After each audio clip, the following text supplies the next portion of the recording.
Hello, ಎಲ್ರಿಗೂ ನಮಸ್ಕಾರ. ಎಲ್ಲರೂ ಹೇಗಿದ್ದೀರಾ? ಐ ಹೋಪ್ ಎಲ್ಲರೂ ಕೂಡ ಚೆನ್ನಾಗಿದ್ದೀರಿ ಅಂತ ಅಂದ್ಕೊಂಡಿದ್ದೀನಿ. Welcome back to my channel. ಇವತ್ತು ಗುರುವಾರ ಬೆಳಗ್ಗೆಯಿಂದ ಲಾಗ್ನ ಸ್ಟಾರ್ಟ್ ಮಾಡ್ತಾ ಇದ್ದೀನಿ. ನಾನು ಎಲ್ಲಿದ್ದೀನಿ ಅಂದರೆ ಆಫೀಸಲ್ಲಿದ್ದೀನಿ. ನಮ್ಮದೇ ಆಫೀಸಿದ್ದು ಆಡಿಟಿಂಗ್ ಆಫೀಸ್. ಸೊ ಅಲ್ಲಿ ನಾನು ಕೂಡ ವರ್ಕ್ ಮಾಡ್ತೀನಿ. ಸೊ ಬಿಲ್ಲೆಲ್ಲ ಎಂಟ್ರಿ ಮಾಡೋದಿತ್ತು ಅಂತ ಹೇಳಿ ತುಂಬ ವರ್ಕ್ ಇತ್ತು. ಸೊ ಹಾಗಾಗಿ ಬೆಳಿಗ್ಗೆ ಬೇಗನೆ ಬಂದಿದ್ದೀನಿ. ಬೆಳಗ್ಗೆ ಟಿಫನ್ ಎಲ್ಲ ಮುಗಿಸ್ಕೊಂಡು ಬಂದಿದ್ದೀನಿ. ಇವಾಗ ಹೋಗಿ ಮತ್ತೆ ಅಡುಗೆನ ಸ್ಟಾರ್ಟ್ ಮಾಡ್ಕೊಳ್ಬೇಕು. ಸೊ ಹಾಗೆ ನೋಡಿ, ಬೆಳಿಗ್ಗೆ ಬಂದು ಇವತ್ತು ಗುರುವಾರ ಅಲ್ವಾ, ಹಾಗಾಗಿ ಪೂಜೆ ಎಲ್ಲ ಮುಗಿಸ್ಕೊಂಡೆ. ಸೊ ಇನ್ನು ಮನೇಲೂ ಕೂಡ ಪೂಜೆನ ಮಾಡಿಕೊಂಡು ಇನ್ನು ಬಾಕ್ಸಿಗೆಲ್ಲ ರೆಡಿ ಮಾಡಿ ಟಿಫನ್ ಎಲ್ಲ ಮಾಡಿಕೊಂಡು ಮನೇಲೆಲ್ಲ ಕೆಲಸ ಮಾಡ್ಕೊಂಡು ಬರೋದಕ್ಕೆ ನನಗೂ ಸಾಕಾಗೋಗಿರುತ್ತೆ. ಸೊ ಮತ್ತೆ ಬಂದು ಇಲ್ಲಿ ಸ್ವಲ್ಪ ಹೊತ್ತು ಕೆಲಸ ಮಾಡಿ ಮತ್ತೆ ಮಧ್ಯಾಹ್ನ ಮನೆಗೆ ಹೋಗಿ ಅಲ್ಲೂ ಕೂಡ ನಾನು ಅಡುಗೆನ ಮಾಡಬೇಕು. ಮತ್ತು ಮಧ್ಯಾಹ್ನ ಮೇಲಿಂದ ನಾನು ಆಫೀಸ್ಗೆ ಬರೋದಕ್ಕಾಗಲ್ಲ, ಯಾಕಂದರೆ ನನ್ನ ಮಗ ಕೂಡ ಸ್ಕೂಲಿಂದ ಬರ್ತಾನೆ. ಹಾಗಾಗಿ ಸೊ ಹಾಗೆ ಮನೆಗೆ ಹೋಗಿ ಮತ್ತೆ ನಾನು ವೀಡಿಯೋನ ಕಂಟಿನ್ಯೂ ಮಾಡ್ತೀನಿ. ಇವತ್ತೇನು ರೆಸಿಪಿ ಮಾಡ್ತೀನಿ ಅಂತೇಳಿ ನಿಮ್ಮ ಜೊತೆ ಕೂಡ ಶೇರ್ ಮಾಡ್ತೀನಿ. ಸೊ ಹಾಗೆ ಇನ್ನು ಯಾರೆಲ್ಲ ನನ್ನ ಚಾನಲ್ನ ಹಾಗೆ ನೋಡ್ತಾ ಇದ್ದೀರಾ, ಸಬ್ಸ್ಕ್ರೈಬ್ ಮಾಡಿಕೊಂಡು ಚಾನಲ್ನ ನೋಡಿ. ವಿಡಿಯೋ ಇಷ್ಟ ಆದರೆ ಒಂದು ಲೈಕ್ ಮಾಡೋದನ್ನು ಮರಿಬೇಡಿ. ಪ್ಲೀಸ್ ಲೈಕ್ ಮಾಡಿ, ಶೇರ್ ಮಾಡಿ ನಿಮ್ಮ ಫ್ರೆಂಡ್ಸ್ ಆ್ಯಂಡ್ ಫ್ಯಾಮಿಲಿಗೆ ಅಂತ ಕೇಳ್ತೀನಿ. ಸೊ ಹಾಗೆ ಮನೆಗೆ ಹೋದ್ಮೇಲೆ ಮತ್ತೆ ಸಿಗ್ತೀನಿ. ಬಾಯ್. ಇವಾಗ ತಾನೇ ಮನೆಗೆ ಬಂದೆ ನಾನು. ಸುಮಾರು ಟೈಮು 1:15 ಆಗಿದೆ. ಇವಾಗ ಅಡುಗೆ ಕೂಡ ಮಾಡಬೇಕು. ಏನಿಲ್ಲ, ಸ್ವಲ್ಪ ರೈಸ್ ಮಾಡ್ಕೊಂಬಿಡೋಣ ಅಂತ ಹೇಳಿ ಅಂದ್ಕೊಂಡಿದ್ದೀನಿ. ಬಟ್ ಸ್ವಲ್ಪ ಪಲಾವ್ ಕೂಡ ಇತ್ತು. ಪಲಾವ್ನೆಲ್ಲ ನಾನು ಕುಕ್ಕರಲ್ಲಿ ಮಸಾಲೆ ಎಲ್ಲ ಹಾಕಿ ಮಾಡಿಲ್ಲ, ಜಸ್ಟ್ ರೈಸ್ನ ಮಾಡಿಕೊಂಡು ಹಾಗೆ ತರಕಾರಿಗಳನ್ನೆಲ್ಲ ಎಣ್ಣೆಯಲ್ಲಿ ಬೇಯಿಸ್ಕೊಂಡು ಮಾಡ್ತಾರಲ್ವ, ಈ ಫ್ರೈಡ್ ರೈಸ್ ಥರ ಆ ಥರ ಮಾಡಿಕೊಟ್ಟಿದ್ದೆ ಬಾಕ್ಸಿಗೆ ಅಷ್ಟೇ. ಸೊ ಇನ್ನೂ ಸ್ವಲ್ಪ ಅದೇ ಇದೆ, ಅದಕ್ಕೆ ಸ್ವಲ್ಪ ರೈಸ್ ಮಾಡಿಕೊಂಡು ಮಿಕ್ಸ್ ಮಾಡ್ಕೊಂಡು ತಿಂದ್ರಾಯಿತು ಅಂತ ಹೇಳಿ ಅಂದ್ಕೊಂಡಿದ್ದೀನಿ. ಸೊ ಅಲ್ಲಿ ಕೂಡ ಕೆಲಸ ಮಾಡಿ ಮತ್ತೆ ಇಲ್ಲಿ ಬಂದು ಏನಾದರೂ ಸ್ಪೆಷಲ್ ಅಡುಗೆ ಮಾಡೋದಕ್ಕೆ ಅಂದರೆ ಆಗೋದಿಲ್ಲ.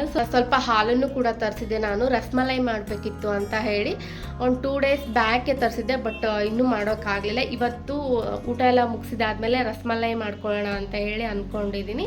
ಹಾಗೆ ಇವತ್ತು ಸ್ವಲ್ಪ ಸ್ಕಿನ್ ಕೇರ್ಸ್ ಎಲ್ಲ ಖಾಲಿ ಆಗಿತ್ತು. ಅಂದರೆ ನನಗೆ ಸ್ವಲ್ಪ ಫೇಸ್ ವಾಶ್ ಬೇಕಿತ್ತು, ಅದು ಕೂಡ ಖಾಲಿಯಾಗಿತ್ತು. ಹಾಗೆ ಕ್ರೀಮ್ ಎಲ್ಲ ಬೇಕಿತ್ತು, ಅದೆಲ್ಲ ಖಾಲಿಯಾಗಿತ್ತು ಅಂತ ಹೇಳಿ ಸ್ವಲ್ಪ ಹೊರಗಡೆ ಹೋಗಿ ನನ್ನ ಹಸ್ಬೆಂಡ್ ಬಂದಮೇಲೆ ಅವ್ರ ಜೊತೆ ಹೋಗಿ ತೊಗೊಂಡು ಮನೆಗೆ ಬಂದಿದ್ದೀನಿ ಇವಾಗ.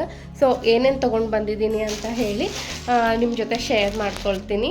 ಇವತ್ತು ನಾನು ಸ್ವಲ್ಪ ಹೊರಗಡೆ ಹೋಗಿದ್ದೆ ಅಂತ ಹೇಳಿದ್ನಲ್ವ, ಸೊ ಅಲ್ಲಿಂದ ಏನೇನು ತೊಗೊಂಡು ಬಂದಿದ್ದೀನಿ ಅಂತ ಹೇಳಿ ತೋರಿಸ್ತಾ ಇದ್ದೀನಿ. ನಾನು ಫಸ್ಟ್ ಒಂದು ತೆಗೆದ್ನಲ್ವ, ಅದು ನನ್ನ ಪರ್ಸು, ನಾನು ಡೈಲಿ ಆಫೀಸಿಗೆ ಹೋಗೋ ಪರ್ಸದು. ತುಂಬಾ ಚೆನ್ನಾಗಿದೆ ಕ್ವಾಲಿಟಿ. ನಾನು ಡಿಮಾರ್ಟಲ್ಲಿ ತೊಗೊಂಡಿದ್ದು ಜಸ್ಟ್ 99 ರುಪೀಸ್ಗೆ ತೊಗೊಂಡಿದ್ದೆ. ಕ್ವಾಲಿಟಿ ಅಂತೂ ತುಂಬಾ ಚೆನ್ನಾಗಿದೆ, ತುಂಬ ಇಷ್ಟ ಆಯಿತು ನನಗೆ. ಸೊ ಹಾಗೆ ಶಾಂಪೂ ಬೇಕಾಗಿತ್ತು ಅಂತ ಶಾಂಪೂನ ತೊಗೊಂಡು ಬಂದೆ. ಇನ್ನು ಸ್ವಲ್ಪ ರೋಸ್ ವಾಟರ್ ಬೇಕಿತ್ತು ಅಂತ ಸಣ್ಣ ಬಾಟಲಲ್ಲಿ ತೊಗೊಂಡು ಬಂದೆ, ಜಾಸ್ತಿ ಯೂಸ್ ಮಾಡಲ್ಲ ನಾನು. ಇನ್ನು ಹಾಗೆ ಸನ್ಸ್ಕ್ರೀನ್, ಇದನ್ನು ಸ್ವಲ್ಪ ದೊಡ್ಡದು ನೋಡಿದೆ ನಾನು, ಲ್ಯಾಕ್ಮಿ ಸನ್ಸ್ಕ್ರೀನ್ ಇದು. ಬಟ್ ದೊಡ್ಡ ಪ್ಯಾಕ್ ಇರಲಿಲ್ಲ ಅಂತ ಹೇಳಿ ಚಿಕ್ಕದೇ ಒಂದು ಸಣ್ಣ ತೊಗೊಂಡು ಬಂದಿದ್ದೀನಿ ಪೌಚು. ಇನ್ನು ಮಾಮಾ ಅರ್ತ್ ಅವ್ರದ್ದು ರೈಸ್ ಫೇಸ್ ವಾಶ್, ಇದು ನನಗಂತೂ ತುಂಬಾ ಇಷ್ಟ ಆಯಿತು ಅದು. ಹಾಗಾಗಿ ಕಂಟಿನ್ಯೂ ಅದನ್ನೇ ಮಾಡ್ತಾಯಿದ್ದೀನಿ ಇವಾಗ. ಹಾಗೆ ಸ್ವಲ್ಪ ಫಾಲ್ ಎಲ್ಲ ಬೇಕಿತ್ತು ಅಂತ ಹೇಳಿ ಫಾಲ್ನೂ ಕೂಡ ತೊಗೊಂಡು ಬಂದಿದ್ದೆ ನಾನು.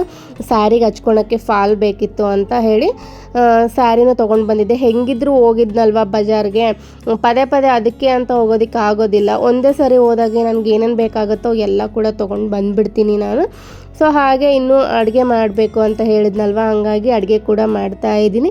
ಸೊ ಇವತ್ತು ಏನೇನು ಮಾಡ್ತೀನಿ, ಏನು ಸ್ಪೆಷಲ್ ಇದೆ ಅಂತ ಹೇಳಿ ನೆಕ್ಸ್ಟ್ ವೀಡಿಯೋನ ಎಲ್ಲೂ ಕೂಡ ಸ್ಕಿಪ್ ಮಾಡಿದೆ ನೋಡಿ, ನಿಮಗೆ ಗೊತ್ತಾಗುತ್ತೆ. ಫಸ್ಟ್ ಇಲ್ಲಿ ರೈಸ್ ಮಾಡ್ಕೊಂಬಿಡೋಣ ಅಂತ ಹೇಳಿ ರೈಸ್ ಮಾಡೋದಕ್ಕೆ ಪಾತ್ರೆನ ತೊಗೊಳ್ತಾ ಇದ್ದೀನಿ. ಸೊ ಇಲ್ಲಿ ಸ್ವಲ್ಪ ವಿಂಡೋ ಇರೋದ್ರಿಂದ ಅಷ್ಟಾಗಿ ಹೊರಗಡೆ ಬೆಳಕು ಎಲ್ಲ ಬಂದುಬಿಡುತ್ತಲ್ವ, ಹಾಗಾಗಿ ವಿಡಿಯೋ ಕ್ಲಿಯರಿಟಿ ಇರೋದಿಲ್ಲ. ಹಾಗಾಗಿ ನಾನು ಜಾಸ್ತಿ ಈ ಟೈಮಲ್ಲಿ ವಿಡಿಯೋ ಮಾಡೋದಿಲ್ಲ, ಅಂದರೆ ಮಧ್ಯಾಹ್ನ ಸ್ವಲ್ಪ ಬೆಳಕಿರೋ ಟೈಮಲ್ಲಿ ವಿಡಿಯೋ ಮಾಡೋದಿಲ್ಲ, ಯಾಕಂದರೆ ಅಷ್ಟು ಚೆನ್ನಾಗಿ ವಿಡಿಯೋ ಬರೋದಿಲ್ಲ ಅಂತ ಹೇಳಿ. ಹಾಗಾಗಿ ಎಷ್ಟೇ ರಿಂಗ್ ಲೈಟ್ ಹಾಕ್ಕೊಂಡ್ರೂ ಕೂಡ ಅಲ್ಲಿ ಹೊರಗಡೆ ಬೆಳಕು ಒಳಗಡೆ ರಿಫ್ಲೆಕ್ಟ್ ಆಗೋದ್ರಿಂದ ಕ್ಯಾಮ್ರಾದ ಮೇಲೆ ಫೋಕಸ್ ಆಗಿಬಿಡುತ್ತೆ. ಹಾಗಾಗಿ ಅಷ್ಟು ನೀಟಾಗಿ ವಿಡಿಯೋ ಬರೋದಿಲ್ಲ ಅಂತೇಳಿ ಅಷ್ಟಾಗಿ ನಾನು ಲೆಂತಿ ವೀಡಿಯೋಸ್ನ ಶೂಟ್ ಮಾಡೋದಕ್ಕೆ ಹೋಗೋದಿಲ್ಲ. ಇನ್ನು ಒಂದು ಸೈಡಲ್ಲಿ ರೈಸ್ನು ಕೂಡ ಇಟ್ಕೊಂಡಿದ್ದೀನಿ. ಸ್ವಲ್ಪ ರೈಸ್ ಇತ್ತು ಮನೆಯಲ್ಲಿ, ಬೆಳಗ್ಗೆ ಮಾಡಿದ್ದು ಬಾಕ್ಸಿಗೆ ಪಲಾವ್ ಮಾಡಿದ್ನಲ್ವ ಅದು ಇತ್ತು.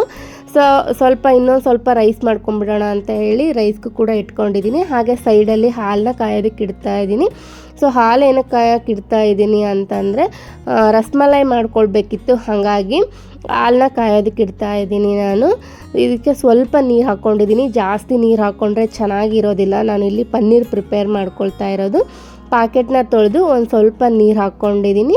ಹಾಗೆ ಹಾಲನ್ನು ಕೂಡ ಚೆನ್ನಾಗಿ ಕಾಯೋದಕ್ಕೆ ಅಂತ ಹೇಳಿ ಇಟ್ಕೊಂಡಿದ್ದೀನಿ. ಯೂಶಲಿ ನಾನು 2 ಡೇಸ್ ಹಿಂದೆನೇ ಹಾಲನ್ನ ತರಿಸಿದೆ ಆ್ಯಕ್ಚುಲಿ, ಅವಾಗೇ ಮಾಡಬೇಕು ಅಂತ ಹೇಳಿ. ಬಟ್ ಆಗಿರಲಿಲ್ಲ ನೋಡಿ. 1 ಲೀಟ್ರ್ ಹಾಲನ್ನ ತೊಗೊಂಡಿದ್ದೀನಿ ನಾನು. ಇಲ್ಲಿ ಅರ್ಧ ಲೀಟ್ರ್ ಹಾಕಿದ್ದೀನಿ, ಇನ್ನು ಅರ್ಧ ಲೀಟ್ರ್ ಹಾಗೆ ಎತ್ತಿಟ್ಕೊಂಡಿದ್ದೀನಿ. ರಸಮಲಾಯಿಗೆ ರಸ ಎಲ್ಲ ಮಾಡೋದಕ್ಕೆ ಬೇಕಲ್ಲ, ಅಂದರೆ ಹಾಲೆಲ್ಲ ಇರುತ್ತಲ್ವ ರಸಮಲಾಯಲ್ಲಿ, ಅದನ್ನು ಮಾಡೋದಕ್ಕೆ ಬೇಕು ಅಂತ ಹೇಳಿ ಒಂದು ಅರ್ಧ ಲೀಟ್ರನ್ನ ಎತ್ತಿಟ್ಕೊಂಡಿದ್ದೀನಿ. ಇನ್ನು ಅರ್ಧ ಲೀಟ್ರನ್ನ ಇಲ್ಲಿ ಪನ್ನೀರಾಗಿ ಕನ್ವರ್ಟ್ ಮಾಡ್ಕೊಳ್ತಾ ಇದ್ದೀನಿ ಹಾಲನ್ನ. ಈ ಥರ ಚೆನ್ನಾಗಿ ಕುದಿತಿರ್ಬೇಕಾದ್ರೆ ಅರ್ಧ ನಿಂಬೆಹಣ್ಣನ್ನು ತೊಗೊಂಡು ಈ ಥರ ಸ್ಕ್ವೀಸ್ ಮಾಡ್ತಾ ಇದ್ದೀನಿ. ಅದರೊಳಗಡೆ ಹಾಲು ಚೆನ್ನಾಗಿ ಬಾಯ್ಲ್ ಆಗಬೇಕು ನೋಡಿ. ಈ ಥರ ಹಾಲೆಲ್ಲ ಬಾಯ್ಲ್ ಆಗಬೇಕು, ಅಲ್ಲಿವರೆಗೂ ಚೆನ್ನಾಗಿ ಹಾಲನ್ನ ಕಾಯಿಸ್ಬೇಕಾಗತ್ತೆ. ಅರ್ಧಂಬರ್ಧ ಹಾಲು ಕಾದಿರೋದ್ರಲ್ಲಿ ಹಾಕಿದರೆ ಚೆನ್ನಾಗಿ ಪನ್ನೀರೆಲ್ಲ ಒಡ್ಕೊಳ್ಳೋದಿಲ್ಲ, ಹಾಗಾಗಿ ಚೆನ್ನಾಗಿ ಹಾಲೆಲ್ಲ ಒಡ್ಕೊಳ್ಳೋದಿಲ್ಲ, ಪನ್ನೀರ್ ಆಗೋದಿಲ್ಲ. ಹಾಗಾಗಿ ನಾನಿಲ್ಲಿ ಹಾಲು ಚೆನ್ನಾಗಿ ಕುದಿ ಬರ್ತಿರ್ಬೇಕಾದ್ರೆ ನಾನು ಲೆಮನ್ನ ಹಾಕಿದ್ದೀನಿ ನೋಡಿ. ಒಂದು ಅರ್ಧ ಲೆಮನ್ ಹಾಕಿದರೆ ಸಾಕು, ಎಷ್ಟು ಚೆನ್ನಾಗಿ ಪನ್ನೀರ್ ಅನ್ನೋದು ಸಪ್ರೇಟ್ ಆಗ್ತಾ ಇದೆ ನೋಡಿ ಈ ಥರ. ಹಾಗಾಗಿ ಹಾಲನ್ನ ಚೆನ್ನಾಗಿ ಕಾಯಿಸ್ಬಿಟ್ಟು ಹಾಕಿದರೆ ಬೇಗ ಒಡೆದೋಗ್ಬಿಡುತ್ತೆ. ಕೆಲವೊಬ್ಬರು ಹಾಲೇ ಒಡೆಯೋದಿಲ್ಲ ನಾವು ಎಷ್ಟು ಲೆಮನ್ ಹಾಕಿದ್ರು ಅಂತ ಹೇಳ್ತಾರೆ. ಅಂಥವ್ರು ಸ್ವಲ್ಪ ವಿನೆಗರ್ ಹಾಕಿದರೆ ಬೇಗನೆ ಪನ್ನೀರ್ ಈ ಥರ ಸಪ್ರೇಟ್ ಆಗಿಬಿಡುತ್ತೆ. ಅದನ್ನು ಕೂಡ ಟ್ರೈ ಮಾಡ್ಬೋದು. ಅದರಲ್ಲಿ ಲೆಮನ್ ಬೆಸ್ಟು ಅಂತ ನಾನು ಪನ್ನೀರ್ ಮಾಡಿಕೊಂಡ್ರೆ ಮನೆಯಲ್ಲಿ ಲೆಮನ್ನೇ ಹಾಕಿ ಮಾಡ್ಕೊಳ್ತೀನಿ. ಸೊ ನೋಡಿ, ಇವಾಗ ಹಾಲು ಮತ್ತು ಪನ್ನೀರೆಲ್ಲ ಯಾವ ರೀತಿ ಸಪ್ರೇಟ್ ಆಗಿದೆ ಅಂತ ಹೇಳಿ ನೋಡ್ತಾ ಇರ್ಬೋದು. ಗೊತ್ತಾಗ್ತಾ ಇದೆ ಅಲ್ವಾ ನಿಮಗೆ? ನೋಡಿ ಎಷ್ಟು ಚೆನ್ನಾಗಿ ಪನ್ನೀರ್ ಬಂದಿದೆ. ನನಗಂತೂ ನಾನು ಯಾವಾಗಲಾದರೂ ಪನ್ನೀರ್ ಮಾಡಿದರೆ ಇದೇ ರೀತಿ ಪನ್ನೀರನ್ನ ಮಾಡ್ಕೊಳ್ತೀನಿ ನಾನು ಮನೆಯಲ್ಲಿ. ಸಾಕು, ಒಂದು ಅರ್ಧ ಲೀಟ್ರಲ್ಲಿ ಮಾಡಿದರೆ 1 ಟೈಮ್ಗೆ ಆಗೋಷ್ಟು ಪನ್ನೀರ್ ನಮಗೆ ರೆಡಿಯಾಗಿಬಿಡುತ್ತೆ. ಹಾಗೆ ಒಂದು ಇಲ್ಲಿ ಬೌಲ್ನ ಇಟ್ಕೊಂಡಿದ್ದೀನಿ. ಒಂದು ಹಳೆ ಕರ್ಶಿಪ್ ಇತ್ತು ನನ್ನ ಹತ್ರ, ಅಡುಗೆಗೆಲ್ಲ ಯೂಸ್ ಮಾಡ್ಕೊಳ್ತೀನಿ ನಾನೇನಾದರೂ ಸೋಸ್ಕೊಳ್ಳೋದು ಈ ಥರ ಏನಾದರೂ ಇದ್ದರೆ ಆ ಕರ್ಶಿಪ್ನ ಹಾಕ್ಕೊಂಡಿದ್ದೀನಿ. ಒಂದು ಬೌಲ್ ಕೆಳಗಡೆ ಇಟ್ಟು ಅದ್ರ ಮೇಲೆ ಕರ್ಶಿಪ್ನ ಹಾಕ್ಕೊಂಡಿದ್ದೀನಿ. ಇವಾಗ ಅದರಲ್ಲಿ ಪನ್ನೀರು ನೀರು ಎಲ್ಲ ಸಪ್ರೇಟ್ ಮಾಡ್ಕೊಳ್ತಾ ಇದ್ದೀನಿ ಈ ರೀತಿ ನೋಡಿ. ಪನ್ನೀರ್ ಅಂತೂ ತುಂಬಾ ಚೆನ್ನಾಗಿ ಬಂದಿತ್ತು, ನನಗೇನೋ ತುಂಬ ಇಷ್ಟ ಆಯಿತು. ಒಂದು ಸರಿಗೆ ಇಷ್ಟೊಂದು ಸಾಕಾಗಿಬಿಡುತ್ತೆ ನನಗೆ. ಹಾಗಾಗಿ ಯಾವಾಗಲಾದರೂ ಪನ್ನೀರ್ ಮಾಡಿಕೊಂಡ್ರೆ ನಾನು ಇದೇ ರೀತಿ ಮಾಡ್ಕೊಳ್ತೀನಿ. ಇನ್ನು ನೋಡಿ, ನೀರೆಲ್ಲ ಪನ್ನೀರ್ ಮೇಲೆ ಬರ್ತಾ ಇತ್ತಲ್ವ, ಹಾಗಾಗಿ ಇದನ್ನು ಪನ್ನೀರನ್ನ ಸ್ವಲ್ಪ ಎತ್ತಿಟ್ಕೊಂಡು ಆ ನೀರೆಲ್ಲ ಚೆಲ್ಲಿ ಮತ್ತೆ ಬೇರೆ ನೀರು ಹಾಕಿ ಪನ್ನೀರನ್ನ ತೊಳಿಬೇಕು ಅಂತ ಹೇಳಿ ರೆಡಿ ಮಾಡ್ಕೊಳ್ತಾ ಇದ್ದೀನಿ. ಈಗ ಈ ನೀರೆಲ್ಲ ನಾನು ಚೆಲ್ಬಿಟ್ಟು ಕೆಳಗಡೆ ಗಂಟು ಕಟ್ಟಿದ್ದೀನಿ ಕರ್ಶಿಪ್ನ. ಇಲ್ಲಾಂದರೆ ಈ ಥರ ಮೇಲ್ಗಡೆ ಬಂದು ನೀರು ಕೆಳಗಡೆ ಇರುತ್ತಲ್ವ, ಪನ್ನೀರ್ ವೇಟ್ ಇರೋದ್ರಿಂದ ಕೆಳಗಡೆ ಹೋಗಿ ಕೂತ್ಕೊಂಡ್ಬಿಡುತ್ತೆ ಅಂತ ಹೇಳಿ ಕೆಳಗಡೆ ಸ್ವಲ್ಪ ಬೌಲಿಗೆ ಕರ್ಶಿಪ್ನ ಕಟ್ಬಿಟ್ಟು ಇವಾಗ ಚೆನ್ನಾಗಿರೋ ನೀರಿಂದ ಪನ್ನೀರನ್ನ ವಾಶ್ ಮಾಡ್ಕೊಳ್ತಾ ಇದ್ದೀನಿ. ಯಾಕಂದರೆ ಲೆಮನ್ನೆಲ್ಲ ನಾವು ಹಿಂಡಿರ್ತೀವಲ್ವ, ಹಾಗಾಗಿ ಅದ್ರ ಫ್ಲೇವರ್ ಎಲ್ಲ ಘಮ ಹಂಗೆ ಇರುತ್ತೆ ಪನ್ನೀರಲ್ಲಿ, ಅದೆಲ್ಲ ಹೋಗಬೇಕು, ಟಾರ್ಚ್ ಅಂಶ ಎಲ್ಲ ಹೋಗಬೇಕು ಅಂತ ಹೇಳಿ ನೀರು ಹಾಕ್ಬಿಟ್ಟು ಚೆನ್ನಾಗಿ ವಾಶ್ ಮಾಡ್ಕೊಳ್ತಾ ಇದ್ದೀನಿ. ಚೆನ್ನಾಗಿ ವಾಶ್ ಮಾಡ್ಕೊಂಡಿದ್ದಾದಮೇಲೆ ಇಲ್ಲಿ ನೋಡಿ, ನಾನು ನೀರನ್ನೆಲ್ಲ ಹಿಂಡ್ಕೊಳ್ತಾ ಇದ್ದೀನಿ. ಪನ್ನೀರಲ್ಲಿ ಏನು ನೀರು ಇರುತ್ತಲ್ವ, ತೊಳೆದಿರ್ತೀವಿ ನೋಡಿ, ಆ ನೀರಿದೆ ಎಕ್ಸ್ಟ್ರಾ ನೀರು, ಇದನ್ನೆಲ್ಲ ನೀಟಾಗಿ ಹಿಂಡ್ಕೊಳ್ತಾ ಇದ್ದೀನಿ. ಈ ಥರ ನೀಟಾಗಿ ಹಿಂಡ್ಕೊಳ್ಬೇಕು ನಾವು, ಇಲ್ಲ ಅಂದರೆ ಪನ್ನೀರಲ್ಲಿ ನೀರು ಉಳ್ಕೊಂಡ್ಬಿಟ್ಟು ಲಾಸ್ಟಲ್ಲಿ ನಾವು ರಸಮಲಾಯಿಗೆ ಇದನ್ನ ಪನ್ನೀರ್ನ ಉಂಡೆಗಳಾಗಿ ಮಾಡ್ತೀವಲ್ವ, ಆ ಟೈಮಲ್ಲಿ ನಮಗೆ ನೀಟಾಗಿ ಉಂಡೆಗಳು ಬರಲ್ಲ, ಕ್ರ್ಯಾಕ್ ಅನ್ನಿಸ್ತಾ ಇರುತ್ತೆ, ನೀಟಾಗಿ ನಾದಕ್ಕೂ ಕೂಡ ಆಗಲ್ಲ. ಹಾಗಾಗಿ ನಾನು ಫಸ್ಟೇ ಇಲ್ಲೆಲ್ಲ ನೀರನ್ನ ತಕ್ಕೊಂಡು ಈ ರೀತಿ ಕಟ್ತಾ ಇದ್ದೀನಿ. ಗಂಟು ಕಟ್ಬಿಟ್ಟು ವೇಟ್ ಇರೋದನ್ನ ಅದ್ರ ಮೇಲೆ ಇಟ್ಬಿಟ್ರೆ ಚೆನ್ನಾಗಿ ಪನ್ನೀರ್ ಅನ್ನೋದು ಸೆಟ್ ಆಗಿರುತ್ತೆ. ಹಾಗಾಗಿ ಇಲ್ಲಿ ನೀಟಾಗಿ ನಾನು ಗಂಟು ಕಟ್ಬಿಟ್ಟು ಮತ್ತು ಎಕ್ಸ್ಟ್ರಾ ಒಂದು ಪಾತ್ರೆನ ತೊಗೊಂಡು ಆ ಪಾತ್ರೆಯಲ್ಲಿ ಈ ಪನ್ನೀರನ್ನ ಇಟ್ಬಿಟ್ಟು ಆಮೇಲೆ ಒಂದು ವೇಟ್ ಇರೋದನ್ನ ಇಡ್ತಾ ಇದ್ದೀನಿ. ಸೊ ನೋಡಿ, ಇವಾಗೆಲ್ಲ ಈ ಥರ ಗಂಟು ಕಟ್ಟಿದ್ದೀನಿ, ನೀರೆಲ್ಲ ಹೊರಗಡೆ ಹೋಗಲಿ ಅಂತ ಹೇಳಿ ಈ ಥರ ಒಂದು ಪಾತ್ರೆನ ತೊಗೊಂಡು ಕುಟ್ಟೋಣಿಗೆ ಕಲ್ಲು ಇರುತ್ತಲ್ವ, ಕುಟ್ಟೋ ಕಲ್ಲು, ಅದನ್ನ ಈ ಥರ ಇಡ್ತಾ ಇದ್ದೀನಿ. ಸೊ ನೋಡಿ, ಎಷ್ಟು ಇಡೋಕ್ಕೆ ಟ್ರೈ ಮಾಡ್ತಾ ಇದ್ದೀನಿ, ಬಟ್ ಅದು ಬೀಳೋ ಥರ ಆಗ್ತಾಯಿತ್ತು. ಸರಿ, ಗೋಡೆಗೆ ಒರ್ಗಿ ಇಟ್ಟರೆ ನೀಟಾಗಿ ನಿಂದಿರುತ್ತೇನೋ ಅಂತ ಹೇಳಿ ಇಲ್ಲಿ ಗೋಡೆಗೆ ಒರ್ಗಿ ಅದ್ರ ಮೇಲೆ ಕುಟ್ಟೋ ಕಲ್ಲನ್ನ ಇಟ್ಟಿದ್ದೀನಿ. ಅದೆಲ್ಲ ಚೆನ್ನಾಗಿ ಸೆಟ್ ಆಗಲಿ ಅಂತ ಹೇಳಿ ಒಂದು 1/2 hour ಬಿಟ್ಟಿದೆ. ಅದೆಲ್ಲ ಚೆನ್ನಾಗಿ ಸೆಟ್ ಆಗಿತ್ತು, ನೋಡ್ತಾ ಇರ್ಬೋದು ಪನ್ನೀರೆಲ್ಲ ಎಷ್ಟು ಚೆನ್ನಾಗಿ ಸೆಟ್ ಆಗಿದೆ. ಹಾಗೆ ಅದರಲ್ಲಿರೋ ನೀರೆಲ್ಲ ಹೋಗಿತ್ತು, ಈ ಥರ ಗಟ್ಟಿ ಆಗಿತ್ತು ಪನ್ನೀರು, ನೋಡ್ತಾ ಇರ್ಬೋದು ಎಷ್ಟು ಚೆನ್ನಾಗಿ ಪನ್ನೀರ್ ಬಂದಿದೆ. ಸೊ ಹೊರಗಡೆ ಪ್ರಿಸರ್ವೇಟಿವ್ಸ್ ಎಲ್ಲ ಹಾಕಿರೋದು ತೊಗೊಂಬರೋ ಬದಲು ಈ ಥರ ನಾವೇ ಫ್ರೆಶ್ಶಾಗಿ ಮನೇಲಿ ಮಾಡಿಕೊಂಡ್ರೆ ತುಂಬ ಚೆನ್ನಾಗಿರುತ್ತೆ ಅಲ್ವಾ. ಸೊ ನಾನು ಕೂಡ ಅದೇ ರೀತಿ ಮಾಡ್ತೀನಿ ಕೆಲವೊಂದು ಸರಿ, ಇಲ್ಲಾಂದರೆ ಕೆಲವೊಂದು ಸರಿ ಇನ್ನೇನು ಮಾಡೋಕ್ಕಾಗೋದಿಲ್ಲ ಅಂತ ಹೇಳಿ ತೊಗೊಂಡು ಬಂದಿರ್ತೀನಿ ಅಷ್ಟೇ. ಆಲ್ಮೋಸ್ಟ್ ಮನೆಯಲ್ಲೇ ಮಾಡ್ತೀನಿ ನಾನು. ಈ ಪನ್ನೀರ್ನೆಲ್ಲ ಈ ರೀತಿ ಪುಡಿ ಪುಡಿಯಾಗಿ ಒಂದು ಪ್ಲೇಟಲ್ಲಿ ಹಾಕ್ಕೊಂಡಿದ್ದೀನಿ. ಇನ್ನು ಇಲ್ಲಿ ತೋರಿಸ್ತಾ ಇದ್ದೀನಲ್ವ, ಅಂಗೈಯಿಂದ ಈ ಥರ ನೀಟಾಗಿ ಇದನ್ನು ನಾದ್ಕೋಬೇಕಾಗುತ್ತೆ. ಚೆನ್ನಾಗಿ ನಾದಬೇಕು, ಒಂದು 15-20 ನಿಮಿಷ ಚೆನ್ನಾಗಿ ನಾದಬೇಕು ಫಸ್ಟು. ಅದಾದಮೇಲೆ ನಮಗೆ ಉಂಡೆ ಕಟ್ಟಕ್ಕೆ ಬರೋದು, ಅಲ್ಲಿವರೆಗೂ ಬರೋದಿಲ್ಲ. ಸೊ ನೋಡ್ತಾ ಇದ್ದೀರಲ್ವ, ಎಷ್ಟು ಚೆನ್ನಾಗಿ ನಾದ್ತೀವೋ ಅಷ್ಟು ಚೆನ್ನಾಗಿ ರಸಮಲೈಗೆ ಆ ಉಂಡೆಗಳನ್ನೋದು ಪ್ರಿಪೇರ್ ಆಗುತ್ತೆ. ಇಲ್ಲ ಅಂದರೆ ಒಂಚೂರು ಬರೋದಿಲ್ಲ, ಅದು ಎಲ್ಲ ಗಂಟು ಆಗಿಬಿಟ್ಟು ನಾವು ಸಕ್ಕರೆ ಪಾಕದಲ್ಲಿ ಹಾಕಿದಾಗ ಅದೆಲ್ಲ ಬಿಡ್ಕೊಳ್ಳೋ ಚಾನ್ಸಸ್ ಇರುತ್ತೆ. ಹಾಗಾಗಿ ಚೆನ್ನಾಗಿ ನಾದಬೇಕು. ನೋಡಿ ಇಲ್ಲಿ ಉಂಡೆ ಕಟ್ಟಿ ನೋಡ್ತಾ ಇದ್ದೀನಿ ನಾನು, ಬಟ್ ಅದು ಇನ್ನೂ ಕೂಡ ಉಂಡೆ ಬರ್ತಾ ಇಲ್ಲ. ಒಂದು 15-20 ನಿಮಿಷ ಚೆನ್ನಾಗಿ ನಾದಿದ್ದೀನಿ, ಆದರೂ ಕೂಡ ಬರ್ತಾ ಇಲ್ಲ. ಇನ್ನೊಂದು ಸ್ವಲ್ಪ ಹೊತ್ತು ನಾದೋಣ, ಇನ್ನೊಂದು 5 ನಿಮಿಷ ಆದರೂ ನಾದೋಣ ಅಂತ ಹೇಳಿ ಅಂದ್ಕೊಂಡು ಇವಾಗ ಮತ್ತೆ ನಾದ್ಕೊಳ್ತಾ ಇದ್ದೀನಿ. ನೋಡಿ ಈ ಥರ ಚೆನ್ನಾಗಿ ಎಲ್ಲ ಒಂದು ಹತ್ರ ಉಂಡೆ ಕಟ್ಕೊಂಡು ಅಷ್ಟು ಪನ್ನೀರನ್ನ ಈ ಥರ ಅಂಗೈಯಿಂದ ನೀಟಾಗಿ ನಾದ್ಕೊಂಡ್ರೆ ಸಾಫ್ಟ್ ಆಗಬೇಕು, ಚೆನ್ನಾಗಿ ಸಾಫ್ಟ್ ಆಗುತ್ತೆ. ಅದು ನಾವು ಎಷ್ಟು ನಾದ್ತೀವೋ ಅಷ್ಟು ಚೆನ್ನಾಗಿ ರಸಮಲೈ ಬರುತ್ತೆ. ಹಾಗಾಗಿ ತುಂಬ ಅಂದರೆ ತುಂಬಾ ಕಷ್ಟ ಆಯಿತು ನನಗೆ, ಕೈಯೆಲ್ಲ ಸಖತ್ ನೋವು ಬಂದುಬಿಡ್ತು. ಬಟ್ ಲಾಸ್ಟಲ್ಲಿ ಟೇಸ್ಟ್ ಅಂತೂ ತುಂಬಾ ಚೆನ್ನಾಗಿತ್ತು, ನನಗಂತೂ ತುಂಬಾ ಇಷ್ಟ ಆಯಿತು. ಸೊ ಮತ್ತೆ ಮಾಡ್ಕೊಂಡು ತಿನ್ನಬೇಕು ಅನ್ನೋ ಥರ ಅನ್ನಿಸ್ತಾ ಇತ್ತು ನನಗೆ. ನೋಡಿ ಈ ಥರ ಉಂಡೆ ಮಾಡ್ಕೊಂಡಿದ್ದೀನಿ.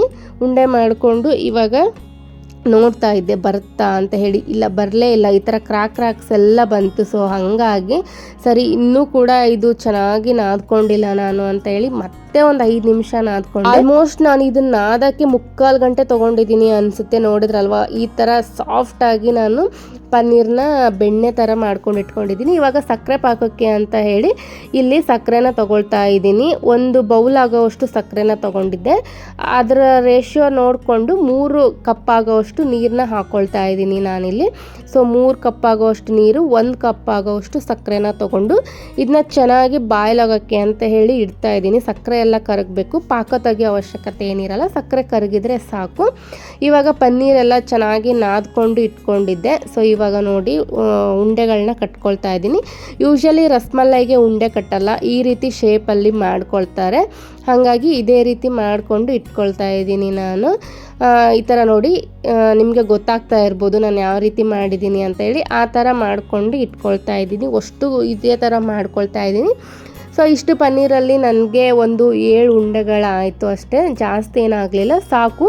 ಇದಿನ್ನೂ ಸಕ್ಕರೆ ಪಾಕದಲ್ಲಿ ಹಾಕಿದಾಗ ಇನ್ನೂ ಕೂಡ ದಪ್ಪ ಸೈಜ್ ಆಗುತ್ತೆ, ಸಕ್ಕರೆ ಪಾಕ ಎಲ್ಲ ಹೀರ್ಕೊಂಡು. ನೋಡಿದ್ರಲ್ವ 7 ಉಂಡೆಗಳಾಗಿದೆ. ಇದೇ ಥರ ಒಂದೇ ಸೈಜಲ್ಲಿ ಮಾಡಿಕೊಂಡು ಇಟ್ಕೊಂಡಿದ್ದೀನಿ ನಾನು. ಇನ್ನು ಈ ಕಡೆ ನೋಡಿದರೆ ಸಕ್ಕರೆ ಪಾಕ ಎಲ್ಲ ಚೆನ್ನಾಗಿ ಕುದೀತಾ ಇತ್ತು. ಈ ಥರ ಕುದೀತಾ ಇರಬೇಕಾದ್ರೆ ನಾವು ಇಲ್ಲಿ ಮಾಡಿಟ್ಕೊಂಡಿದ್ವಲ್ವ ಪನ್ನೀರ್ ಉಂಡೆಗಳನ್ನ, ಅವನ್ನೆಲ್ಲ ಈ ಥರ ನೀಟಾಗಿ ಬಿಟ್ಕೊಳ್ತಾ ಇದ್ದೀನಿ, ಒಂದು ಸ್ಟೆಪ್ ಬೈ ಸ್ಟೆಪ್, ಒಂದಾದಮೇಲೆ ಒಂದು. ಅಷ್ಟು ಈ ಥರ ಕುದೀತಿರ್ಬೇಕಾದ್ರೆ 1 ಬೈ 1 ಬಿಟ್ಕೊಳ್ಬೇಕಾಗತ್ತೆ. ಸೊ ನಾವು ಫುಲ್ ಹೈ ಫ್ಲೇಮಲ್ಲೇ ಕುದಿಸ್ಬೇಕು. ಇವನ್ನ ಬಿಟ್ಕೊಳ್ಳೋವರೆಗೂ, ನಾವು ನೀರಲ್ಲಿ ಬಿಟ್ಕೊಳ್ಳೋವರೆಗೂ ಸ್ವಲ್ಪ ಲೋ ಫ್ಲೇಮ್ ಮಾಡ್ಕೊಳ್ಬೇಕು. ನೀರಿಗೆಲ್ಲ ಹಾಕ್ಕೊಂಡಾದ್ಮೇಲೆ, ಅಂದರೆ ಸಕ್ಕರೆ ಪಾಕಕ್ಕೆಲ್ಲ ಹಾಕ್ಕೊಂಡಾದ್ಮೇಲೆ ಹೈ ಫ್ಲೇಮ್ನ ಇಟ್ಕೊಂಡು ಚೆನ್ನಾಗಿ ಒಂದು 4 ನಿಮಿಷ ಈ ಥರ ಬಾಯ್ಲ್ ಮಾಡಬೇಕು ಚೆನ್ನಾಗಿ, ಯಾಕಂದರೆ ಅವು ದಪ್ಪ ಸೈಜ್ ಬರುತ್ತೆ. ಹಾಗಾಗಿ ಈ ಸ್ಟೆಪ್ಪಲ್ಲೇ ನಾವು ಹೈ ಫ್ಲೇಮ್ ಇಟ್ಕೊಂಡು ಚೆನ್ನಾಗಿ ಇವನ್ನ ಕಲಿಸ್ತಾ ಇರಬೇಕು, ಅಂದರೆ ತಿರುವಾಗ್ತಾ ಇರಬೇಕು. ಇಲ್ಲಾಂದರೆ ಒಂದೇ ಸೈಡೆಲ್ಲ ಚೆನ್ನಾಗಿ ಸಕ್ಕರೆ ಪಾಕ ಇರ್ಕೊಳ್ಳುತ್ತೆ, ಇನ್ನು ಮೇಲ್ಗಡೆ ಸೈಡ್ ಇರೋದು ಅಷ್ಟಾಗಿ ಇರ್ಕೊಂಡಿರಲ್ಲ. ಹಾಗಾಗಿ ಸೊ ನೋಡಿ, 4 ನಿಮಿಷ ಆದಮೇಲೆ ತೋರಿಸ್ತಾ ಇದ್ದೀನಿ ಯಾವ ರೀತಿ ಶೇಪ್ ತಗೊಂಡಿದೆ, ಸ್ವಲ್ಪ ದಪ್ಪ ಆಗಿದೆ. ಇದನ್ನು ಮತ್ತೆ ಕೂಡ ನಾವು ಒಂದು ಲಿಡ್ನ ಕ್ಲೋಸ್ ಮಾಡಿ ಮತ್ತೆ ಒಂದು 5 ನಿಮಿಷ ಲೋ ಫ್ಲೇಮಲ್ಲೇ ಚೆನ್ನಾಗಿ ಕುದಿಯೋದಕ್ಕೆ ಅಂತ ಹೇಳಿ ಬಿಟ್ಟಿದ್ದೆ. ಹೈ ಫ್ಲೇಮಲ್ಲೇ ಲಿಡ್ನ ಕ್ಲೋಸ್ ಮಾಡಿ ಬಿಡಬೇಕಾಗತ್ತೆ, ಇಲ್ಲ ಅಂದರೆ ಅಷ್ಟು ಚೆನ್ನಾಗಿ ಬರಲ್ಲ ಇದು ಕೂಡ. ಸೊ ಇನ್ನೂ ಒಂದು 5 ನಿಮಿಷ ಚೆನ್ನಾಗಿ ಬೆಂದಿದ್ದಾದಮೇಲೆ ಆಫ್ ಮಾಡಿದೆ ನಾನು, ಸಾಕು ಅಂತ ಹೇಳಿ. ಯಾಕಂದರೆ ದಪ್ಪ ಸೈಜ್ ಎಲ್ಲ ಬಂದಿತ್ತಲ್ವ, ಸಕ್ಕರೆ ಪಾಕ ಎಲ್ಲ ಚೆನ್ನಾಗಿ ಇರ್ಕೊಂಡಿರುತ್ತೆ ಅಂತ ಹೇಳಿ ಫ್ಲೇಮ್ನ ಆಫ್ ಮಾಡಿದ್ದೀನಿ. ಅದು ಕಂಪ್ಲೀಟಾಗಿ ಕೂಲ್ ಆಗಬೇಕು. ಕಂಪ್ಲೀಟಾಗಿ ಕೂಲ್ ಆದಮೇಲೆ ಅಷ್ಟೇ ನಾವು ಇಲ್ಲಿ ರಸಮಲೈಗೆ ಹಾಲೆಲ್ಲ ಮಾಡ್ಕೊಳ್ತೀವಲ್ವ, ಅದರಲ್ಲಿ ಹಾಕಬೇಕು. ಅದು ಬಿಸಿ ಇರುವಾಗಲೇ ಹಾಕಬೇಕಾಗುತ್ತೆ, ಅದೇನು ಕೂಲ್ ಮಾಡೋ ಅವಶ್ಯಕತೆ ಇರಲ್ಲ. ಇವಾಗ ಇನ್ನೂ ಅರ್ಧ ಪಾಕೆಟ್ನ ನಾನು ಎತ್ತಿಟ್ಕೊಂಡಿದ್ನಲ್ವ ಹಾಲು, ಅದನ್ನು ಕೂಡ ಈಗ ಇನ್ನೊಂದು ಪಾತ್ರೆಗೆ ಸೇರಿಸ್ತಾ ಇದ್ದೀನಿ. ಅದು ಚೆನ್ನಾಗಿ ಬಾಯ್ಲ್ ಆಗೋಕ್ಕೆ ಬಿಡಬೇಕು. ಅದಕ್ಕೇನು ನಾವು ಸಪ್ರೇಟಾಗಿ ಲೆಮನ್ನು ಆ ಥರ ಏನು ಹಿಂಡ್ಕೊಳ್ಳೋದಿರಲ್ಲ. ಅದು ಚೆನ್ನಾಗಿ ಬಾಯ್ಲಾಗಕ್ಕೆ ಬಿಡಬೇಕು ಅಷ್ಟೇ. ಒಂದು ಕುದಿ ಬಂದ ತಕ್ಷಣ ನಾವು ಆಫ್ ಮಾಡಿಕೊಂಡ್ರೆ ಆಗುತ್ತೆ. ಇಲ್ಲಿ ಒಂದು 3 ಸ್ಪೂನಷ್ಟು ಸಕ್ಕರೆನ ಹಾಕ್ಕೊಳ್ತಾ ಇದ್ದೀನಿ ನಾನು. ಯಾಕಂದರೆ ಸಕ್ಕರೆನ ಜಾಸ್ತಿ ಹಾಕ್ಕೊಳ್ಬಾರ್ದು, ಮುಖಕ್ಕೆ ಹೊಡೆದಂಗೆ ಇರುತ್ತೆ. ಸಕ್ಕರೆ ಜಾಸ್ತಿ ಹಾಕ್ಕೊಂಡ್ರೆ ಸ್ವಲ್ಪ ನೋಡಿ ಹಾಕ್ಕೊಳ್ಬೇಕಾಗತ್ತೆ. ಅಲ್ಲಿ ಸಕ್ಕರೆ ಪಾಕದಲ್ಲಿ ಕೂಡ ನಾವು ಪನ್ನೀರನ್ನ ಹಾಕಿದ್ದೀವಲ್ಲ, ಡಿಪ್ ಮಾಡಿದ್ದೀವಿ ನೋಡಿ. ಹಾಗಾಗಿ ಇವಾಗ ನೋಡಿ ಸಕ್ಕರೆ ಎಲ್ಲ ಕರಗಿ ಹಾಲು ಕೂಡ ಚೆನ್ನಾಗಿ ಕುದೀತಾ ಇದೆ. ಒಂದು ಕುದಿ ಬರಬೇಕು, ಇನ್ನೂ ಕುದಿ ಬಂದಿಲ್ಲ, ಇವಾಗ ಸ್ವಲ್ಪ ಕುದೀತಾ ಇದೆ. ಹಾಗೆ ಸ್ವಲ್ಪ ಏಲಕ್ಕಿ ಪುಡಿನ ಹಾಕ್ಕೊಂಡಿದ್ದೀನಿ, ಸ್ವಲ್ಪ ಫುಡ್ ಕಲರ್ನ ಮಿಕ್ಸ್ ಮಾಡಿ ಇಟ್ಕೊಂಡಿದ್ದೆ, ಯೆಲ್ಲೋ ಕಲರು, ಅದನ್ನು ಕೂಡ ಇಲ್ಲಿ ಸ್ವಲ್ಪನೇ ಹಾಕ್ಕೊಂಡು ಮಿಕ್ಸ್ ಮಾಡ್ಕೊಳ್ತಾ ಇದ್ದೀನಿ. ನನ್ನ ಹತ್ರ ಕೇಸರಿ ಇರಲಿಲ್ಲ, ಹಾಗಾಗಿ ಸ್ವಲ್ಪ ಫುಡ್ ಕಲರ್ನೇ ಹಾಕ್ಕೊಂಡಿದ್ದೀನಿ. ಕೇಸರಿ ಇದ್ದರೆ ಕೇಸರಿ ಕೂಡ ಯೂಸ್ ಮಾಡ್ಕೊಳ್ಬೋದು, ನನ್ನ ಹತ್ರ ಇರಲಿಲ್ಲ ಅಂತ ಯೂಸ್ ಮಾಡಿಲ್ಲ ಅಷ್ಟೇ. ಈ ಥರ ಮಿಕ್ಸ್ ಮಾಡ್ಕೊಂಡಾದಮೇಲೆ ಒಂದು ಕುದಿ ಬಂದಮೇಲೆ ಆಫ್ ಮಾಡಿಕೊಂಡು ಈ ಥರ ಕೆಳಗಡೆ ಇಳಿಸಿರ್ಬೇಕು ನೋಡಿ. ಇನ್ನೂ ಕೂಡ ಹೊಗೆ ಹಾಡ್ತಾನೆ ಇದೆ. ಬಿಸಿ ಬಿಸಿ ಇರುವಾಗಲೇ ನಾವಿಲ್ಲಿ ಪನ್ನೀರ್ ಉಂಡೆಗಳನ್ನ ಮಾಡಿಟ್ಕೊಂಡಿದ್ವಲ್ಲ, ಸಕ್ಕರೆ ಪಾಕದಲ್ಲಿ ಹಾಕ್ಕೊಂಡು ಅದನ್ನು ಸ್ವಲ್ಪ ಕ್ವೀಸ್ ಮಾಡಬೇಕು, ಜಾಸ್ತಿ ಹಿಂಡಬಾರ್ದು. ಸಕ್ಕರೆ ಪಾಕ ಅನ್ನೋದು ಅದರೊಳಗಡೆ ಹಾಗೆ ಇರಬೇಕು. ಸ್ವಲ್ಪ ಸ್ವಲ್ಪ ಈ ರೀತಿ ಸ್ಕ್ವೀಸ್ ಮಾಡಿ ಸ್ವಲ್ಪ ನೀರನ್ನ ತೆಗಿಬೇಕಾಗತ್ತೆ, ಜಾಸ್ತಿ ತೆಗಿಯೋದು ಬೇಡ. ಈ ಥರ ಸ್ವಲ್ಪ ಸ್ವಲ್ಪ ತೆಗೆದ್ಬಿಟ್ಟು ನಾವು ರಸಮಲೈಗೆ ಅಂತ ಹಾಲೆಲ್ಲ ಮಾಡ್ಕೊಂಡಿದ್ವಲ್ಲ, ರಸನ ಅದರೊಳಗಡೆ ಹಾಕ್ಕೊಳ್ಬೇಕಾಗತ್ತೆ. ನೆನಪಿರಲಿ, ಬಿಸಿ ಇರುವಾಗಲೇ ಹಾಕ್ಕೊಳ್ಬೇಕು, ಹಾರಿದ ಮೇಲೆ ಹಾಕ್ಕೊಳಕ್ಕೆ ಹೋಗಬಾರ್ದು. ಯಾಕಂದರೆ ಹಾಲನ್ನ ಪನ್ನೀರು ಹೀರ್ಕೊಳ್ಬೇಕಾಗತ್ತೆ. ಹಾಗಾಗಿ ನೋಡಿ ಎಲ್ಲ ಕೂಡ ಇದರೊಳಗಡೆ ಹಾಕ್ಕೊಂಡಿದ್ದೀನಿ. ಇನ್ನು ಇದಿಷ್ಟು ಸಕ್ಕರೆ ಪಾಕ ಉಳ್ಕೊಂಡಿದೆ, ಇದರಿಂದ ಏನಾದರೂ ಸ್ವೀಟ್ ಮಾಡೋಕ್ಕೆ ಯೂಸ್ ಮಾಡ್ಕೊಳ್ಬೋದು, ಅದನ್ನೇನು ವೇಸ್ಟ್ ಮಾಡೋ ಅವಶ್ಯಕತೆ ಇರೋದಿಲ್ಲ. ಈಗ ಒಂದ್ಸರಿ ಚೆನ್ನಾಗಿ ಮಿಕ್ಸ್ ಮಾಡ್ಕೊಳ್ತಾ ಇದ್ದೀನಿ. ಸ್ವಲ್ಪ ಪನ್ನೀರೆಲ್ಲ ಹಾಲನ್ನ ಹೀರ್ಕೊಳ್ಬೇಕು. ಇಲ್ಲಿ ಕೂಡ ಹಾಲನ್ನ ಹೀರ್ಕೊಂಡಾದ್ಮೇಲೆ ಪನ್ನೀರೆಲ್ಲ ಸ್ವಲ್ಪ ದಪ್ಪದಾಗ ಆಗುತ್ತೆ. ಹಾಗಾಗಿ ಬಿಸಿ ಇರುವಾಗಲೇ ಒಂದು ಲಿಡ್ನ ಕ್ಲೋಸ್ ಮಾಡಿ ಸೈಡಲ್ಲೇ ಎತ್ತಿಟ್ಟಿದ್ದೀನಿ. ಸೊ ಇನ್ನು ಪನ್ನೀರ್ಗೆ ಹಾಕೋದಕ್ಕೆ ಅಂತೇಳಿ ಡ್ರೈ ಫ್ರೂಟ್ಸ್ ಎಲ್ಲ ಕಟ್ ಮಾಡ್ಕೊಳ್ತಾ ಇದ್ದೀನಿ. ಇದು ಪ್ರೊಸೀಜರ್ ಅಂತೂ ಜಾಸ್ತಿನೇ ಇರುತ್ತೆ ಅಂತ ಹೇಳ್ಬೋದು, ಬಟ್ ಮಾಡಿಕೊಂಡ್ರೆ ಮಾತ್ರ ತಿನ್ನುವಾಗ ತುಂಬಾ ಚೆನ್ನಾಗಿರುತ್ತೆ. ಸೊ ಹೊರ್ಗಡೆ ಹೋಗ್ಬಿಟ್ಟು ಒಂದು 50 ರೂಪಾಯಿಗೆ ಒಂದೇ ಒಂದು ಪನ್ನೀರು ಸ್ವಲ್ಪನೇ ಹಾಲು ಕೊಡ್ತಾರೆ ಅವರು. ಅಂದರೆ ಒಂದು ಪನ್ನೀರ್ ಉಂಡೆ ಇದೆ ಅಲ್ವಾ, ಒಂದೇ ಪನ್ನೀರು, ಅದರಲ್ಲಿ ಸ್ವಲ್ಪ ಹಾಲನ್ನ ಹಾಕ್ಕೊಡ್ತಾರೆ. ಅದಕ್ಕೆ 50 ರೂಪಾಯಿ ಕೊಡಬೇಕಾಗುತ್ತೆ. ಈ ಥರ ನಾವು ಮನೆಯಲ್ಲೇ ಮಾಡಿಕೊಂಡ್ರೆ ತುಂಬಾ ಟೇಸ್ಟಿಯಾಗಿರುತ್ತೆ. ಹಾಗೆ ನಾವೇ ಹೈಜಿನ್ನಾಗಿ ಮಾಡ್ಕೊಂಡಿದ್ದೀವಿ ಅನ್ನೋ ಸಮಾಧಾನ ಕೂಡ ಇರುತ್ತೆ. ಇನ್ನು ಒಂದು 50 ರೂಪಾಯಿ ಎಲ್ಲ ಖರ್ಚು ಮಾಡಿದರೆ ಮನೆ ಮಂದಿ ಅಷ್ಟರು ಕೂಡ ತಿನ್ಬೋದು, ಆ ಥರ ಅನಿಸುತ್ತೆ. ಸೊ ಹಾಗಾಗಿ ನಾನಿಲ್ಲಿ ಮನೆಯಲ್ಲೇ ಮಾಡ್ಕೊಳ್ಳೋಣ ಅಂತೇಳಿ ಮನೆಯಲ್ಲೇ ಮಾಡ್ಕೊಳ್ತಾ ಇದ್ದೀನಿ. ಹಾಗೆ ಅದಕ್ಕೆ ಡ್ರೈ ಫ್ರೂಟ್ಸ್ ಎಲ್ಲ ಕಟ್ ಮಾಡ್ಕೊಂಡು ಹಾಕ್ಕೊಳ್ಬೇಕಲ್ವ, ಅದಕ್ಕೆ ಬಾದಾಮಿ ಮತ್ತು ಪಿಸ್ತಾ ಅಷ್ಟೇ ತೊಗೊಂಡಿರೋದು. ನಿಮ್ಗೆ ಯಾವ್ಯಾವ ಬೇಕಾಗುತ್ತೋ ಅವನು ಕೂಡ ಹಾಕ್ಕೊಳ್ಬೋದು. ನಾನಿಲ್ಲಿ ಇವೆರಡನ್ನೇ ತೊಗೊಂಡಿದ್ದೀನಿ. ಸ್ವಲ್ಪ ಕಟ್ ಮಾಡೋಕೆ ಹೋದೆ, ಬಟ್ ಅದು ಕಟ್ಟಾಗಲಿಲ್ಲ, ಬಾದಾಮಿ ಎಲ್ಲ ಕಟ್ಟಾಗಲಿಲ್ಲ, ಸ್ವಲ್ಪ ಗಟ್ಟಿ ಇರುತ್ತಲ್ವ. ಹಾಗಾಗಿ ಇಲ್ಲಿ ಒಂದು ಕುಟ್ಟಣಿಗೆ ತಗೊಂಡು ಕುಟ್ಕೊಳ್ತಾ ಇದ್ದೀನಿ. ಸ್ವಲ್ಪ ದೊಡ್ಡದಿದ್ರೆ ತುಂಬಾ ಚೆನ್ನಾಗಿರುತ್ತೆ. ಇನ್ನು ನಾವು ಸಣ್ಣದಾಗಿ ಕಟ್ ಮಾಡ್ಕೊಂಡ್ಬಿಟ್ರೆ ತಿನ್ನುವಾಗ ಅಷ್ಟಾಗಿ ಟೇಸ್ಟ್ ಅನಿಸಲ್ಲ, ಅದೇನೋ ಒಂಥರ ಬಾಯಿಗೆ ಸಿಕ್ಕಂಗೆ ಅನಿಸಲ್ಲ. ಹಾಗಾಗಿ ಇಲ್ಲಿ ಸ್ವಲ್ಪ ದಪ್ಪದಾಗೆ ಇರಲಿ ಅಂತ ಹೇಳಿ ಕುಟ್ಟಣಿಗೆ ತಗೊಂಡು ಈ ಥರ ಕುಟ್ಕೊಳ್ತಾ ಇದ್ದೀನಿ.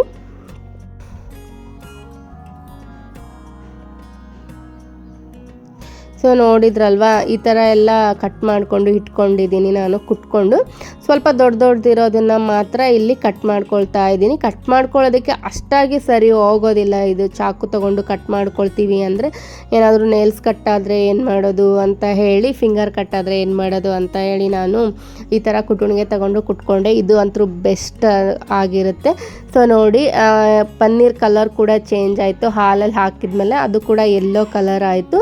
ಇನ್ನು ಸ್ವಲ್ಪ ದಪ್ಪ ಕೂಡ ಅನ್ನಿಸ್ತಾ ಇದೆ ಪನ್ನೀರ್ ಹಾಲೊಳಗೆ ಹಾಕಿದ ಮೇಲೆ. ನೋಡ್ತಾ ಇರ್ಬೋದು, ನಾನು ಉಂಡೆಗಳನ್ನ ಮಾಡ್ಕೊಂಡಾಗೆ ತುಂಬ ಚಿಕ್ಕದಿತ್ತು. ಸಕ್ಕರೆ ಪಾಕದಲ್ಲಿ ಹಾಕಿದ್ಮೇಲೆ ಸ್ವಲ್ಪ ದೊಡ್ಡದಾಯಿತು. ಇನ್ನು ಈ ಹಾಲಲ್ಲಿ ಹಾಕಿದ್ಮೇಲೆ ಇನ್ನೂ ಕೂಡ ಸ್ವಲ್ಪ ದೊಡ್ಡದಾಯಿತು. ಇನ್ನು ನಾನು ಕಟ್ ಮಾಡಿ ಇಟ್ಕೊಂಡಿರೋ ಡ್ರೈ ಫ್ರೂಟ್ಸ್ನ ಇದರೊಳಗೆ ಮಿಕ್ಸ್ ಮಾಡ್ಕೊಳ್ತಾ ಇದ್ದೀನಿ. ತುಂಬ ಚೆನ್ನಾಗಿ ಕಾಣಿಸ್ತಾ ಇದೆ ಅಲ್ವಾ, ನನಗಂತೂ ತುಂಬಾ ಇಷ್ಟ ಆಯಿತು. ಈ ರೀತಿ ಮಾಡಿಕೊಂಡು ನೋಡ್ತಾ ಇರ್ಬೋದು ನೀವು ಎಷ್ಟು ಚೆನ್ನಾಗಿ ಕಾಣಿಸ್ತಾ ಇದೆ ಅಂತ ಹೇಳಿ. ಸ್ವಲ್ಪ ಡ್ರೈ ಫ್ರೂಟ್ಸ್ನ ಅದರೊಳಗಡೆ ಹಾಕ್ಕೊಂಡು ಇನ್ನು ಸ್ವಲ್ಪ ಡ್ರೈ ಫ್ರೂಟ್ಸ್ನ ಎತ್ತಿಟ್ಕೊಳ್ತಾ ಇದ್ದೀನಿ. ಸೊ ರಸಮಲೈ ಎಲ್ಲ ಸರ್ವ್ ಮಾಡ್ಕೊಳ್ಬೇಕಾದ್ರೆ ಮೇಲ್ಗಡೆ ಹಾಕ್ಕೊಳ್ಳೋಣ ಅಂತ ಹೇಳಿ ಇಟ್ಕೊಂಡಿದ್ದೆ ಅಷ್ಟೇ. ಬಟ್ ಆಮೇಲೆ ಏನು ಅನಿಸಿತು ನನಗೆ ಫ್ರಿಜ್ಜಲ್ಲಿ ಇಡಬೇಕಾದ್ರೆ ಅಂದರೆ, ಸೊ ಸರಿ ಮತ್ತೆ ಮೇಲ್ಗಡೆ ಹಾಕ್ಕೊಂಡ್ರೆ ಹಾಲು ಹಾಲನ್ನೆಲ್ಲ ಹೀರ್ಕೊಂಡಿರಲ್ಲ, ಅದು ತಿನ್ನುವಾಗ ಚೆನ್ನಾಗಿ ಅನಿಸಲ್ಲ ಅಂತ ಹೇಳಿ ತೆಗ್ದಿಟ್ಕೊಂಡಿರೋ ಡ್ರೈ ಫ್ರೂಟ್ಸ್ನು ಕೂಡ ನಾನು ಫ್ರಿಜ್ಜಲ್ಲಿ ಇಡಬೇಕಾದ್ರೆ, ರಸ್ಮಲಾಯಿನೆಲ್ಲ ಫ್ರಿಜ್ಜಲ್ಲಿ ಇಡಬೇಕಾದ್ರೆ ಅದರೊಳಗಡೆ ಮಿಕ್ಸ್ ಮಾಡಿ ಇಟ್ಕೊಂಡ್ಬಿಟ್ಟಿದ್ದೆ.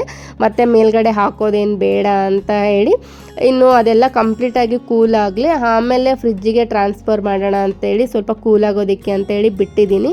ಸೊ ಇನ್ನು ಅಡುಗೆ ಎಲ್ಲ ಏನೇ ಒಂದು ಅಡುಗೆ ಮಾಡಿದರೂ ಕೂಡ ಅವಾಗೇ ನಾನು ಕೌಂಟರ್ ಟಾಪು ಗ್ಯಾಸಿಗೆಲ್ಲ ಕ್ಲೀನ್ ಮಾಡ್ಕೊಂಡ್ಬಿಡ್ತೀನಿ. ನನಗೆ ಇಲ್ಲಾಂದರೆ ಸಮಾಧಾನನೇ ಅನಿಸಲ್ಲ. ಸೊ ಹಂಗಾಗಿ ಎಲ್ಲ ಕ್ಲೀನ್ ಮಾಡಿಕೊಂಡು ಇನ್ನು ಪಾತ್ರೆ ಎಲ್ಲ ತೊಳೆಯೋದಿತ್ತು, ಸ್ವಲ್ಪ ಪಾತ್ರೆ ಇತ್ತು, ಮಧ್ಯಾಹ್ನ ಊಟ ಎಲ್ಲ ಮಾಡಿದ್ದು ಅಂತ ಹೇಳಿ ಪಾತ್ರೆ ಎಲ್ಲ ತೊಳೆದು ಇಡ್ತಾ ಇದ್ದೀನಿ. ಸೊ ಹಾಗೆ ನಿಮ್ಮ ಹತ್ರ ಒಂದು ವಿಷಯ ಕೂಡ ಶೇರ್ ಮಾಡಬೇಕು. ಇನ್ನು ಸ್ವಲ್ಪ ದಿನಕ್ಕೆ ನಾವು ಕೂಡ ನಮ್ಮ ಸ್ವಂತ ಮನೆಗೆ ಹೋಗ್ತಾ ಇದ್ದೀವಿ. ಇದು ನಾವಿರೋದು ರೆಂಟೆಡ್ ಹೌಸು, ಹಾಗಾಗಿ ನಾನು ಅಷ್ಟಾಗಿ ಮನೇನ ಕ್ಲೀನಾಗಿ ಇಟ್ಕೊಂಡಿಲ್ಲ. ಹೆಂಗಿದ್ರು ಇನ್ನೊಂದು ತಿಂಗಳಲ್ಲೇ ನಾವು ಬಿಟ್ಟು ಹೋಗ್ಬೇಕಲ್ವ ಮನೇನ ಅಂತ ಹೇಳಿ ಮತ್ತೆ ಕ್ಲೀನ್ ಮಾಡೋಕೆ ಏನು ಹೋಗಿಲ್ಲ. ಯಾಕಂದರೆ ಮತ್ತೆ ಬಾಕ್ಸ್ ಎಲ್ಲ ತೆಗಿಬೇಕು, ಆಮೇಲೆ ಮತ್ತೆ ಎಲ್ಲ ಜೋಡಿಸಿಡಬೇಕು ಅಂತ ಹೇಳಿ ಹಾಗೆ ಬಿಟ್ಕೊಂಡಿದ್ದೆ. ಇನ್ನು ಫ್ರಿಜ್ಜಲ್ಲಿ ಎತ್ತಿಟ್ಟಿದ್ದಾದಮೇಲೆ ಇದು ಕೂಡ ಹಾಲೆಲ್ಲ ತಿಕ್ಕಾಗಿದೆ, ಇನ್ನೂ ಸ್ವಲ್ಪ ಗಟ್ಟಿ ಆಗುತ್ತೆ ಹಾಲು ಫ್ರಿಜ್ಜಲ್ಲಿ ಇಟ್ಮೇಲೆ, ತಿನ್ನುವಾಗ ತುಂಬಾ ಚೆನ್ನಾಗಿರುತ್ತೆ. ನೋಡ್ತಾ ಇರ್ಬೋದು. ಇವಾಗ ನಾನು ಸರ್ವ್ ಮಾಡ್ತಾ ಇದ್ದೀನಿ. ನನ್ನ ತಮ್ಮ ಕೂಡ ಕಾಲೇಜಿಂದ ಬಂದ, ಇನ್ನು ನನ್ನ ಹಸ್ಬೆಂಡ್ ಕೂಡ ಆಫೀಸಿಂದ ಬಂದರು. ನನ್ನ ಮಗ ಅಂತೂ ಸ್ಕೂಲಿಂದ ಬಂದಮೇಲೆ ನೋಡಿಬಿಟ್ಟು ಮಮ್ಮಿ ತುಂಬ ಚೆನ್ನಾಗಿದೆ, ಯಾವಾಗ ಕೊಡ್ತೀಯಾ ತಿನ್ನೋಕ್ಕೆ ಅಂತ ಹೇಳಿ ಎಲ್ಲ ಕೇಳ್ತಾ ಇದ್ದ. ಅವನಿಗೆ ಈ ಥರ ಏನಾದರೂ ಸ್ಪೆಷಲಾಗಿ ಮಾಡಿಬಿಟ್ರೆ ಅಂತೂ ತುಂಬಾ ಇಷ್ಟ ಆಗುತ್ತೆ ಅವನಿಗೆ. ಬೇಕು ತಿನ್ನಬೇಕು ಅಂತ ಹೇಳಿ ಕೇಳ್ತಾನೆ ಇದ್ದ. ಸರಿ ಪಪ್ಪ ಬರಲಿ ಕೊಡ್ತೀನಿ ಅಂತ ಹೇಳಿದ್ದೆ. ಇನ್ನು ಅವರು ಕೂಡ ಬಂದ್ರಲ್ವ, ಸರಿ ಅಂತ ಹೇಳಿ ಎಲ್ರಿಗೂ ಕೂಡ ಹಾಕಿ ಕೊಡ್ತಾ ಇದ್ದೀನಿ. ನೋಡ್ತಾ ಇರ್ಬೋದು, ಕಲರ್ಫುಲ್ಲಾಗಿ ತುಂಬಾ ಚೆನ್ನಾಗಿ ಕಾಣಿಸ್ತಾ ಇತ್ತು. ನಾನಂತರೂ ಯಾವಾಗ ತಿಂತೀನೋ ಅಂತ ಹೇಳಿ ಕಾಯ್ತಾ ಇದ್ದೆ, ಅಷ್ಟೊಂದು ಆಸೆ ಆಗ್ತಾ ಇತ್ತು ನನಗೆ ಅದನ್ನು ನೋಡಿಬಿಟ್ಟು. ಸೊ ತುಂಬಾ ಚೆನ್ನಾಗಿ ಕಾಣಿಸ್ತಾ ಇತ್ತು. ಇನ್ನು ಕೋಲ್ಡ್ ಆಗಿ ತಿನ್ನೋಕ್ಕೆ ತುಂಬಾ ಚೆನ್ನಾಗಿರುತ್ತೆ ಅಂತ ಹೇಳಿ ಇಲ್ಲಿ ಎಲ್ರಿಗೂ ಕೂಡ ಸರ್ವ್ ಮಾಡ್ತಾ ಇದ್ದೀನಿ. ನೋಡಿ, ಪ್ಲೇಟಲ್ಲೆಲ್ಲ ಹಾಕಿಟ್ಕೊಂಡ್ಮೇಲೆ ಎಷ್ಟು ಕಲರ್ಫುಲ್ಲಾಗಿ ಕಾಣಿಸ್ತಾ ಇದೆ ಅಲ್ವಾ. ಸೇಮ್ ಬೇಕ್ರಿ ಸ್ಟೈಲಲ್ಲೇ ಆಗಿತ್ತು. ಟೇಸ್ಟ್ ಏನು ಕೂಡ ಚೇಂಜ್ ಅನ್ನಿಸ್ತಾ ಇರಲಿಲ್ಲ. ತುಂಬ ಚೆನ್ನಾಗಿತ್ತು ಅಂತ ಎಲ್ಲರೂ ಕೂಡ ಹೇಳಿದರು. ಇನ್ನು ನನ್ನ ಮಗ ಕೂಡ ತುಂಬ ಚೆನ್ನಾಗಿದೆ ಅಂತ ಹೇಳಿ ಹೇಳ್ತಾ ಇದ್ದ. ಸೊ ನೋಡಿ, ಇವಾಗ ಕೊಡ್ತಾ ಇದ್ದೀನಿ ನನ್ನ ಮಗನಿಗೆ. ಅವನು ಹೆಂಗಿದೆ ಅಂತ ಹೇಳ್ತಾನೆ, ನೀವೇ ಕೇಳಿಸ್ಕೊಳ್ಳಿ. ಸೊ ತುಂಬಾ ಖುಷಿ ಪಡ್ತಾ ಇದ್ದ ಅವನು. ಕೇಳಿಸ್ಕೊಳ್ಳಿ ಏನು ಹೇಳ್ತಾನೆ ಅಂತ. ಚೆನ್ನಾಗಾಯ್ತಾ? Thank you. ಇಷ್ಟ ಆಯ್ತಾ? ಸ್ವಲ್ಪ ಕಟ್ ಮಾಡಿಕೊಡ್ಲಾ? ನೀವು ಕೂಡ ಒಂದ್ಸರಿ ಈ ಥರ ಟ್ರೈ ಮಾಡಿ ನೋಡಿ, ನಿಮಗೂ ಕೂಡ ಇಷ್ಟ ಆಗ್ಬೋದು. ಹಾಗೆ ಇಲ್ಲಿಗೆ ಈ ಲಾಗ್ನ ನಾನು ಎಂಡ್ ಮಾಡ್ತಾ ಇದ್ದೀನಿ. ಮತ್ತೆ ಸಿಗ್ತೀನಿ ಇನ್ನೊಂದು ಲಾಗ್ ಜೊತೆ. ಟಿಲ್ ದೆನ್ ಟೇಕ್ ಕೇರ್, ಬಾಯ್.